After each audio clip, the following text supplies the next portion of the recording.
میں ہوں آپ کا میزبان ارشد شریف۔ اسامہ بن لادن کی ایبٹ آباد میں ہلاکت کے بعد پاکستان پہ بہت سے سوالات اٹھ رہے ہیں اور پاکستان کو ان کا جواب دینا پڑے گا۔ ورلڈ لیڈرز بھی یہ کہہ رہے ہیں کہ پاکستان کی انٹیلیجنس ایجنسیز، پاکستان کے ملٹری کے کردار پہ، پاکستان کی حکومت کی دہشت گردی کے خلاف کمٹمنٹ کے بارے میں بہت سارے سوالات ہیں۔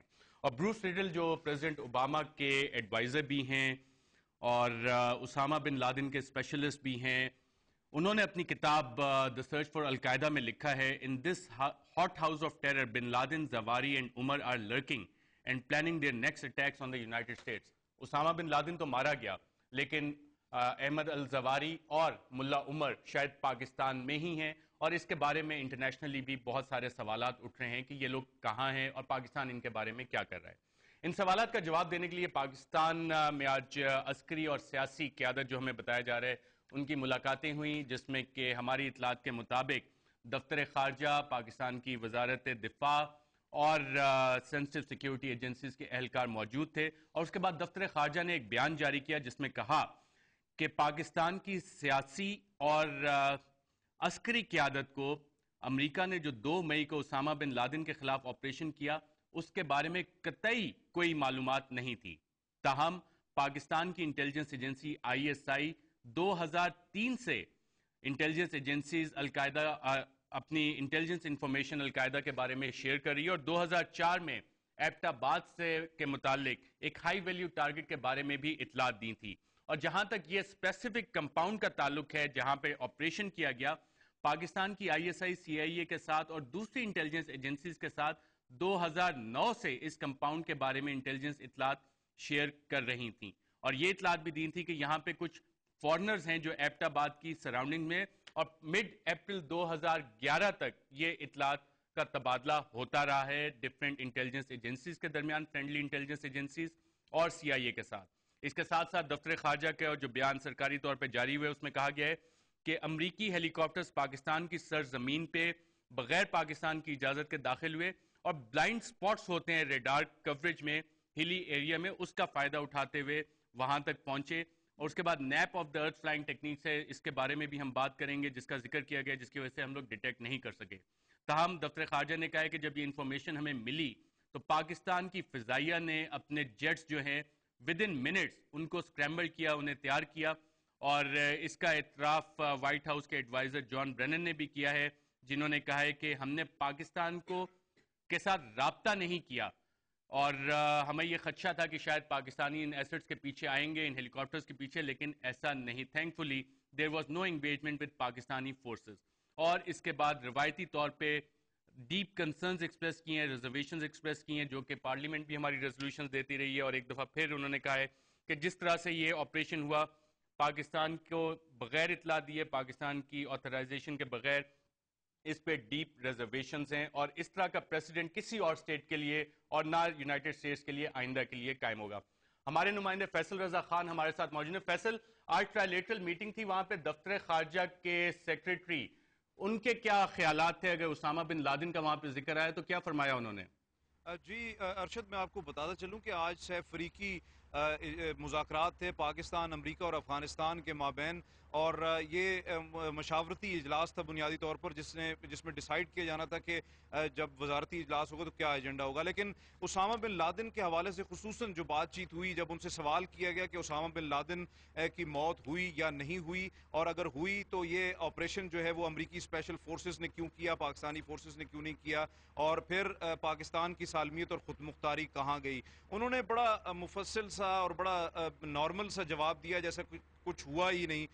سیکرٹری خارجہ سلمان بشیر نے کہا کہ اسامہ بن لادن کا جو قصہ ہے وہ پرانا ہو چکا، اب اس کو ماضی کا حصہ سمجھیے اور مستقبل کی جانب دیکھنا چاہیے، اور تینوں ممالک کو مستقبل کی جانب دیکھ کر جو ہے وہ آگے سلسلہ بڑھانا چاہیے۔ جو بھی کارروائی ہوئی وہ ایک ماضی کا حصہ ہے، اس کا اب حال سے کوئی تعلق نہیں ہے۔ ایسا لگ رہا تھا جیسے انہوں نے بالکل اس سلسلے کو ایک طرف رکھ کے جو ہے وہ سلسلہ آگے بڑھایا۔ جی ارشد۔ جی فیصل رضا خان، بہت بہت شکریہ۔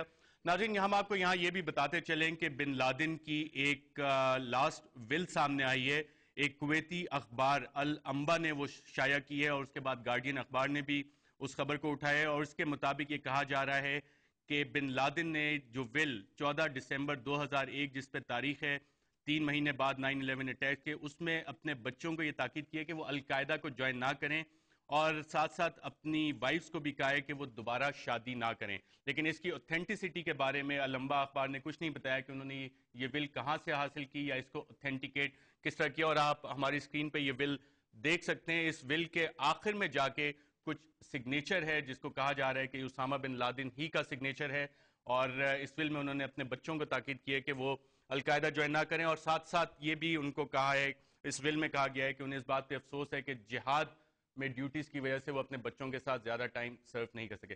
ناظرین، آج ان سوالات کے بارے میں بات کرنے کے لیے ہمارے ساتھ اسلام آباد اسٹوڈیو موجود ہیں ایئر مارشل ریٹائرڈ مسعود اختر صاحب، اور ان کے ساتھ تشریف فرمائے محترمہ عابدہ حسین صاحبہ، پاکستان کی سابق سفیر رہ چکی ہیں امریکہ میں اور پاکستان پیپلز پارٹی کی سینئر رہنما. آپ دونوں کا پروگرام رپورٹر میں شرکت کا شکریہ. بیگم عابدہ حسین صاحبہ، دفتر خارجہ کا بیان آپ نے سنا، ایک روایتی بیان کہ ہمیں ریزرویشنز ہیں اور اس طرح کی چیزیں دوبارہ نہیں ہونی چاہیے. کیا کہیں گے آپ اس کے بارے میں؟ دیکھیں جی، یہ بڑا میں تو کہوں گی لیم قسم کا بیان ہے. یہ کہنا کہ جی جو ہو گیا ہے وہ ہو گیا، اب آگے چلیں. ان اسپرٹ تو بات درست ہے کہ آگے چلنا پڑتا ہے، لیکن جو بہت سے کویسچنز اس وقت ریز ہو رہے ہیں، یہ ہماری وزارت خارجہ کو ان کو ایڈریس کرنا چاہیے سنجیدگی سے، تاکہ ہمارے اپنے شہری مطمئن ہوں. بنیادی بات جو ہوئی ہے وہ یہ کہ جو یہ واردات امریکنوں نے کی ہے، ہم کہہ رہے ہیں کہ ہمارے علم میں نہ تھا. اب اگر ہمارے علم میں نہ تھا اور یہ واردات ہوئی ہے تو ظاہر ہے کہ ہم اس کو اس خندہ پیشانی سے تو قبول نہیں کر سکتے جیسے کہ ہم کرتے اگر ہمارے مابین. آخر ہم ایک ایلائز ہیں وار اگینسٹ ملیٹنسی. اس میں تو ایک سیاسی کارکن ہونے کے ناطے سے بالکل کلیئر ہوں کہ اسامہ بن لادن نہ تو پاکستان کا شہری تھا، نہ اس کے وجود نے ہمارے دیس میں کوئی بھلائی لایا ہے. اس کے وجود کے باعث ہمارے دیس میں بہت سی نفرتیں ابھاری گئیں. اس کا جو طریقہ سوچ تھا، اب آپ دیکھیں کہ اگر یہ ول اوتھینٹک ہے تو ایک شخص ہے وہ اپنی بیویوں کو ہدایت کر رہے کہ اگر مجھے کچھ ہو گیا تو شادی پھر نہ کرنا. تو اس سے اس کی رجت پسندی، اس کی تنگ نظری، اس کا ایک پریمیٹیو میڈیول ذہنیت کا اندازہ ہوتا ہے. اور میں یہ سمجھتی ہوں دیانتداری سے کہ یا تو ہمیں، یہ ہماری عسکری قیادت تھی اس وقت، ہمارے آرمی چیف بھی تھے، چیف تو آپ کی ایگزیکٹو بھی حکومت تھے. کریڈٹ کیوں نہیں لیتی کھل کے کہ اسامہ بن لادن مارا گیا، آپ کے دور حکومت میں میرا مارا تو گیا؟ خیال ہے ہمیں کرنا چاہیے، تو کیوں نہیں کر رہے؟ فرینکلی کرنا چاہیے ہے. وجہ کیا ہے؟ اس لیے کہ ہم بیچارے سیاستدان جو ہوتے ہیں نا، ہم اپنے فوجی عسکری طاقت کے سامنے بہت ہی نحیف اور کمزور ہوتے ہیں، اور ہمیں کمزور کر دیا گیا ہے. ہمارے سے ایمان کی طاقت چھیننے کی بار بار کوشش کی گئی ہے. اور یہی وجہ ہے کہ جب پاکستان میں سیاسی حکومتیں ہوئی ہیں تو نہ پاکستان کی ٹیریٹری ضائع ہوئی ہے، نہ ہی پاکستان نے کوئی پنگے لیے ہیں. یہ ہماری عسکری طاقت کو یہ شرف حاصل ہے کہ پاکستان کی ٹیریٹری لوز ہمیشہ اس وقت ہوئی ہے جب یہاں پہ کوئی عسکری قوت ہمارے سر پر بیٹھی. اب جنرل مشرف نے یہ معاہدے کیے وار آن ملیٹنسی کے اگینسٹ. بھئی اگر آپ معاہدہ کر رہے ہیں تو پھر اس کو درست طور پہ نبھائیں نا. لیکن پھر ہم نے ایک یہ بنا لیا کہ جی یہ گڈ طالبان ہیں، یہ بیڈ طالبان ہیں، یہ جہادی جو ہیں ہمارے اسٹریٹجک ایسٹ ہیں، یہ جو ہیں وہ ہمارے نہیں ہیں. تو یہ جو تھنکنگ اب تو چینج ہوگی ہے، اس پہ مزید بات کرتے ہیں. بیگم عابدہ حسین صاحبہ، ایئر مارشل مسعود اختر صاحب، یہاں پہ بڑا کیٹیگوریکلی کہا ہے کہ جو اطلاعات کچھ لوگوں نے دی تھی اور بہت سینئر صحافیوں نے بھی کہا تھا کہ جی غازی ایویشن بیس سے اٹھ کے آئے، وہ بالکل جھوٹی ہیں. اگر یہ جھوٹی ہیں تو اس کا مطلب بگرام ایئر بیس سے اٹھ کے آئے، تو بگرام ایئر بیس سے ایبٹ آباد کا ایریل ڈسٹنس کتنا اور کتنا ٹائم لگتا ہے؟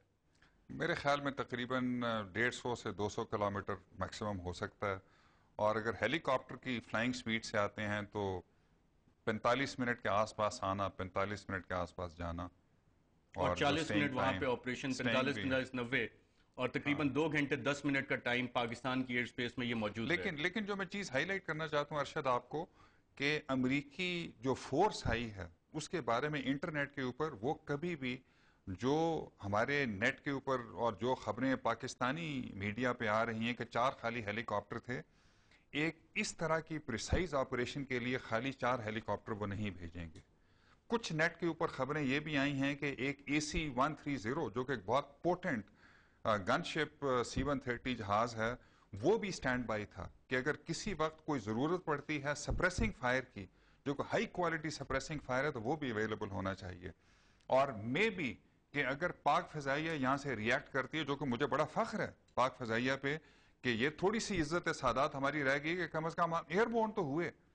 اور اگر اس پہ ہوئے ایئر مارشل مسعود اختر صاحب، پاک فضائیہ کا کیا کردار تھا اس ساری چیز میں، جب 2 گھنٹے 10 منٹ تک دفتر خارجہ کے بیان کے مطابق US ہیلی کاپٹرز پاکستان کی ایئر سپیس میں رہے، آپریشن کیا، تو پاکستان فضائیہ اس پہ کیا کہی؟ دفتر خارجہ نے بھی اس کی وضاحت دی ہے. اس پہ بات کریں گے ایک وقفے کے بعد.